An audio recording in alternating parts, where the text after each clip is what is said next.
Sobat Kebangsaan. Selamat datang kembali di PJP YouTube Channel Opini Kebangsaan. Kali ini kita akan membahas isu yang sangat panas dan kontroversial, yaitu menakar kekuatan dan kepemimpinan. Seruan untuk turunkan Raja Mulyono sebelum 20 Oktober 2024. Belakangan ini, sorotan publik tertuju pada seruan untuk menurunkan Raja Mulyono. Dalam hal ini dimaksudkan Jokowi sebelum 20 Oktober 2024. Dalam berbagai demonstrasi di beberapa kota, banyak spanduk dan adegan teatrikal yang dibuat oleh mahasiswa yang berbunyi "Turunkan Jokowi, gantung Jokowi, adili Jokowi dan keluarganya", dan pembakaran terhadap foto-foto Jokowi terjadi di berbagai tempat. Seruan serupa dilontarkan oleh Masinton Pasaribu, seorang aktivis 98 dan anggota DPR dari PDI Perjuangan. Kita bertanya, apa sebenarnya yang terjadi? Mengapa Masinton dan mahasiswa di berbagai kota dan daerah begitu keras dalam menyuarakan kritiknya terhadap pemerintahan saat ini, khususnya Jokowi? Mari kita bahas lebih dalam. Dalam dinamika politik Indonesia yang terus bergolak, salah satu topik yang hangat diperbincangkan dan menjadi trending di mana-mana adalah seruan untuk menurunkan Raja Mulyono sebelum 20 Oktober 2024. Seruan mahasiswa dan banyak aktivis termasuk Masinton Pasaribu, seorang aktivis dan anggota DPR dari PDI Perjuangan, mengkritik tajam kepemimpinan saat ini yang menurut mereka penuh dengan praktik kekuasaan yang sewenang-wenang dan dinilai tidak adil. Menurut Masinton, yang juga diamini oleh berbagai pengamat maupun aktivitas masyarakat sipil, ada dugaan gratifikasi dan penyalahgunaan kekuasaan yang harus diusut.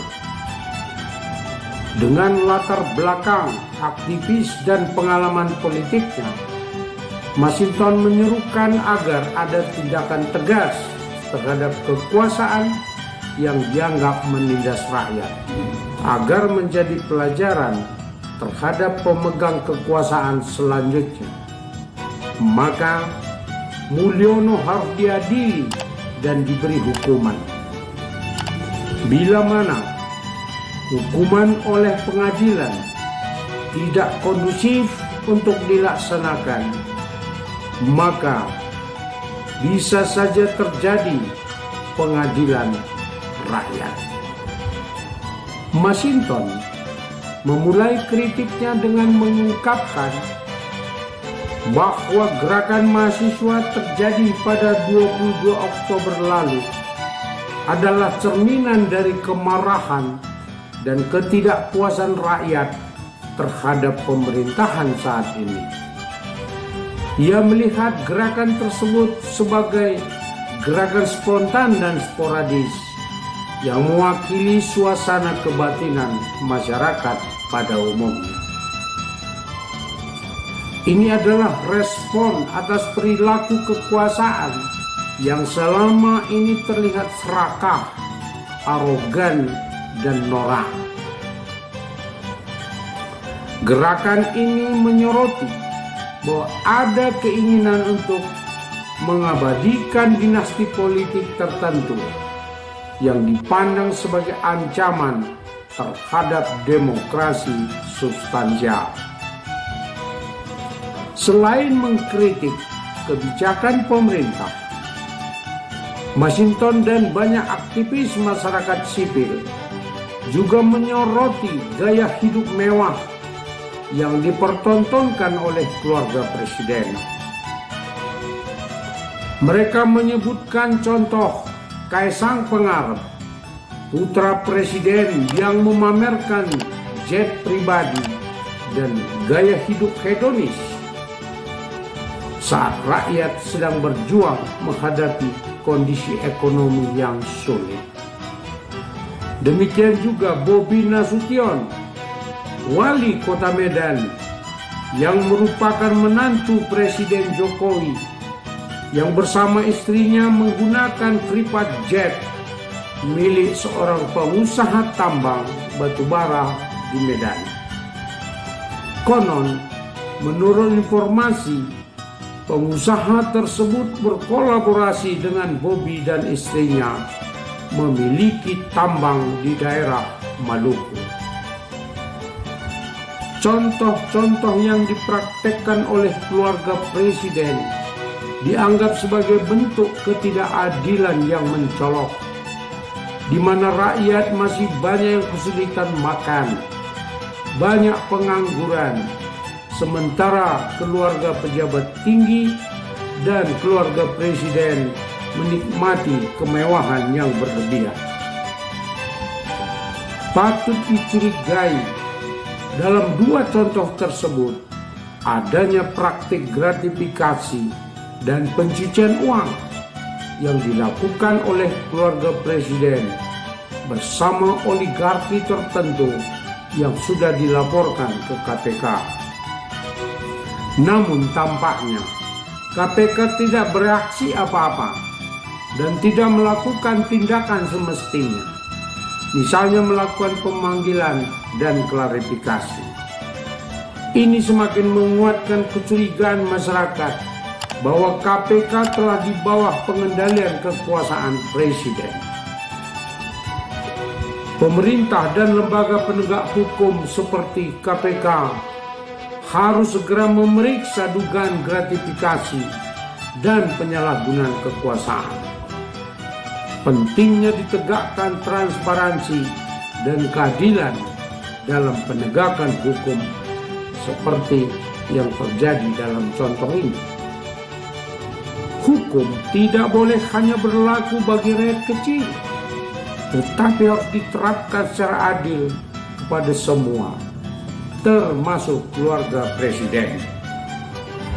Dalam perkembangan politik yang kian dinamis, di mana-mana mahasiswa dan para aktivis masyarakat sipil masih terus bergerak melakukan demonstrasi, melakukan tuntutan untuk mengadili dan menurunkan Raja Mulyono. Kita dapat merujuk pada protes di Yogyakarta, di mana simbol-simbol seperti boneka yang digantung digunakan sebagai bentuk protes terhadap kekuasaan yang dianggap zalim. Situasi politik ini mirip dengan yang terjadi menjelang kejatuhan Soeharto pada tahun 1998.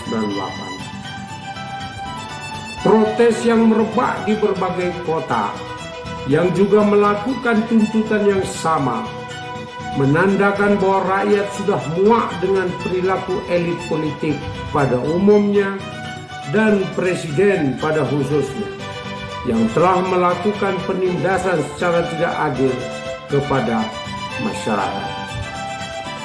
Pemerintah saat ini adalah rezim yang zalim, penuh dengan kemunafikan dan tidak mendengarkan kritik. Ada upaya untuk mempertahankan kekuasaan dengan segala cara, termasuk mengubah aturan untuk menguntungkan diri sendiri. Kekuasaan yang zalim harus diturunkan dan diadili.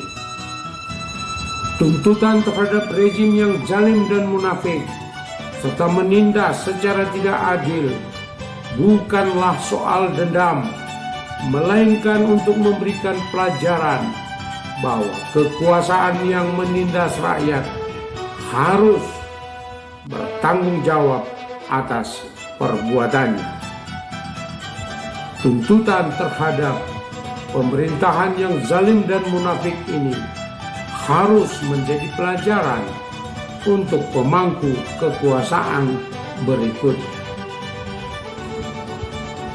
Saudara, seruan untuk menurunkan Raja Mulyono sebelum 20 Oktober 2024 tidak lain adalah refleksi dari ketidakpuasan dan kemuakan yang mendalam yang dialami oleh rakyat terhadap pemerintahan saat ini.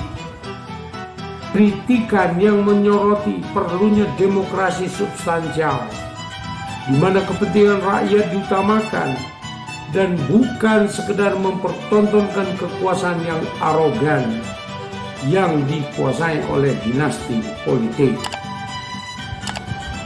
Perlu diingatkan bahwa rakyat, terutama generasi muda, harus terus bergerak dan berjuang untuk menegakkan keadilan dan mengembalikan Indonesia pada jalur demokrasi yang sejati.